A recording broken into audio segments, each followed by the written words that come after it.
Georgia Tech's coming to town on Saturday. They're taking on NC State. But Giglio and I are going to go bring some pizza to Josh Pastner because he needs it. He does. And he also told us a story, remember, over the summer about how John Calipari might have been NC State's coach, if not for the lack of good pizza in the Triangle. So now with our friend Anthony at Oakwood Pizza Box, we said, you know what, we got this covered. So just in case any future coaches ask you, is there good pizza available in Raleigh? We know. You could tell them. So, yeah, we're going to head over after the show, get some pizza, and bring it to Josh Pastner. We're not bringing any pizza to the Cameron Crazies who are tenting ahead of tomorrow's game between Duke and Carolina. And there's a lot of... It's just so dirty. What, tenting? Tenting. Of course he would go there. But why is there a positive connotation to tenting? Yes. Yeah, well, I mean, look, we all go through that moment in our life where you're sitting there in your desk. Is that something other people use? What, tenting? Tenting. Yeah. Did you just make that up or no? No, absolutely not. Are you telling me... It's used in a context other than... Like, give me another example other than the Cameron Shires using... Oh, well, I guess you go camping. Camping. You're not tenting. You're not tenting. They call it tenting. The only other way I would describe tenting is, like I said, when you're right before 5th grade and you have your human growth and development conversation with Wake County Public Schools, and you're wondering why it feels funny down there, and you probably don't want to go. That wasn't what I was even talking about. It's because your pants are tenting at that point. That wasn't even what I was talking about. My actual thought process had to do with like a teepee and the Native Americans and smoke. How they would, I see where you're you'd sit in there and try to absorb all of the natural. So I'll be straight up. I'll be straight vibes. up. I'll be straight up with this. I went into today's show thinking, all right, what's the matchup, right? Like what are we looking for, Joe? We're gonna X's and O's this bad boy. Right. Who's the X factor in Saturday's game between Duke and Carolina? I say Derek Lively. Okay, because someone has to check Armando Bacot. I think it's Ryan Young. You have a thing for Ryan Young. I do, yes. Because the reason why I think Ryan Young is going to be crucial is that either he or Derek Lively is going to be dealing with some foul issues with Armando Bacot, who does a very good job of getting to the line. They put an emphasis on that, yes. They do.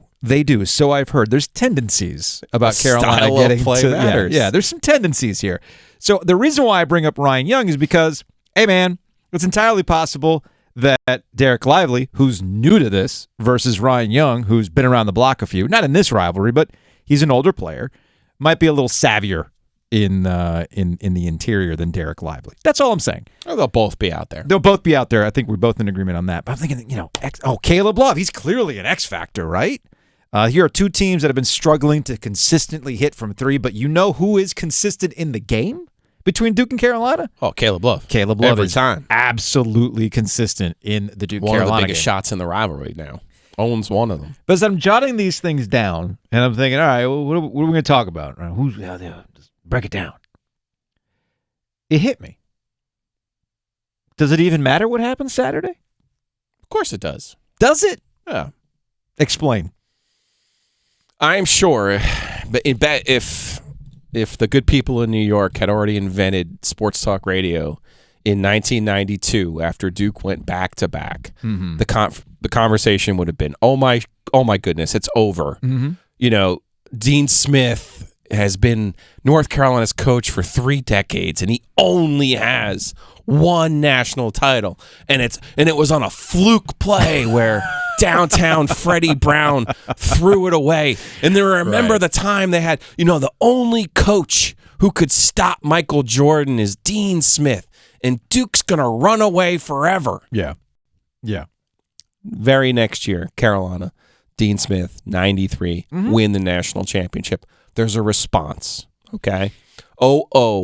Carolina makes this magical run as an 8 seed to the Final Four. Oh, man, Dean's gone. But now we've been to the Final Four 6 times in the last 8 years. Krzyzewski, remember he had that back problem? They haven't been. They just lost in 99 in a game they should have won because that's Krzyzewski's greatest team ever. Imagine being unbeaten in the ACC and not, wait, we did that in 84. But imagine not winning the title with your best, we did that in 84. But the very next year, Duke comes back, wins the national title in 01. So 09, oh my God, Carolina, they've passed them. They just got Harry Barnes too. Krzyzewski can't recruit anymore. It's over. It's over. Yeah. 2010, Duke comes back, wins the national title. Carolina's the NIT, by the way. 15, Carolina. Oh, Duke's done it again. Mike Krzyzewski's got that steez. He stole it from Coach Calipari. He's got those one and dones. He's going to win this thing. Oh, they got this kid coming from Kinston. You know it's over now because Roy can't recruit in Kinston anymore. Yeah. And they got all that junk. Oh, they're never the NCAA. Oh man, it's over. It's all Duke. It's over. Next year, Carolina goes to the Final Four, loses in a whale of a basketball game, returns the very next year, wins the national championship. So there is a push and a pull to the series, to the rivalry. Disagree. And I don't think you can say now. Why? Now, here's the thing. You can drop the mic. You are more than welcome to drop the mic. I'm gonna look, man. That is an incredible. I almost feel like I should have Dennis clip that, and that can be its own brief history of triangle sports. Yes, it can. Yes. I mean, literally, that was like a 3-minute, too long, didn't read version of what's happened the last 30 to 40 years between Carolina and Duke. Well done, Joe. No, seriously, well done. It's very, very succinctly put. However, everything that you just laid out happened independently from each other. Duke and Carolina were not doing these things to each other in those moments. Correct. You see, what had happened was they finally met in the Final Four. The thing that I've been saying for years, fans didn't really want. Interesting thought experiment, but you don't really want it because there are consequences to what happens in the Final Four if you were to meet up, because the loser will never hear the end of it.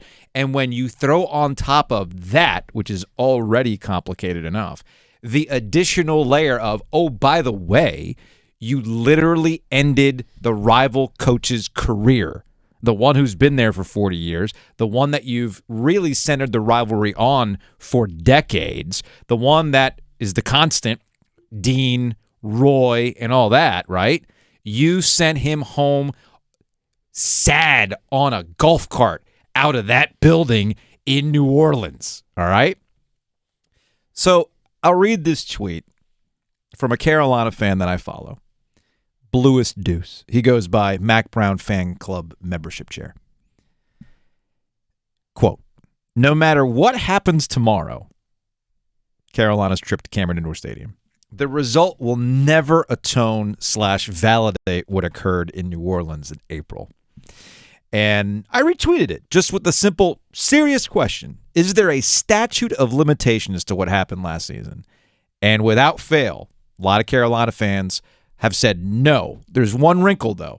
And it's almost the impossible task. The only thing that could ever top what happened last year in New Orleans is if Duke and Carolina meet again in a national championship situation and Duke wins. And then they could be like, aha, we topped that. We beat you for the title. How do you come back from that? There's only one. We're in the end game now, Joe. Where is Dr. Strange, having seen the millions and millions and millions of permutations of the timeline? There's only one outcome that can matter, and that is Duke beating Carolina in the championship for a lot of fans. Now, to your point, is the game going to keep going? Are the players still going to care? Are the coaches going to have their own stamp on it? John Shire, Hubert Davis, and everything else?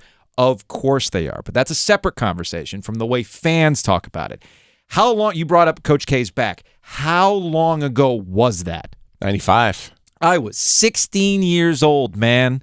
A lot of people who are engaging in this rivalry weren't even born yet. And what do? They still bring it up. You joked about Scott Wood yesterday at NC State with Pack of Wolves and Pack Therapy. He wasn't even at NC State. He wasn't even thinking about NC State when Chris Paul hit Julius Hodge in the nuts. And what'd that man do on the podcast?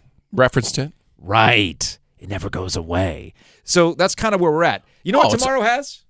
You know what energy tomorrow has? What has it got?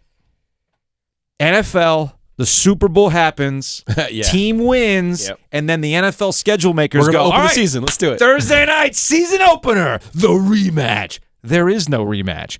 What do you mean it's a rematch? There's no Super Bowl exchange. The Lombardi Trophy doesn't change hands in the season opener. So that's kind of the energy tomorrow has. It's very much like, when Carolina and New England played in the Super Bowl in Houston, and Never forget, kickoff goes wide, everything else. And I believe, if I'm not mistaken, the Patriots played the Panthers in a preseason game the following season, if I remember correctly. And it was almost like the rematch. It's a preseason game. It ain't a rematch. That's the energy tomorrow has, man. That's the energy. I hope it's entertaining. I will be entertained. But when it's over, regardless of results, be like, yeah, but it wasn't that. You see what I'm saying? I hear you. All right. It's not the end, though. It's not. You're a Carolina fan. You brag about that. You can brag about that for as long as you like. Forever. And that is the truth.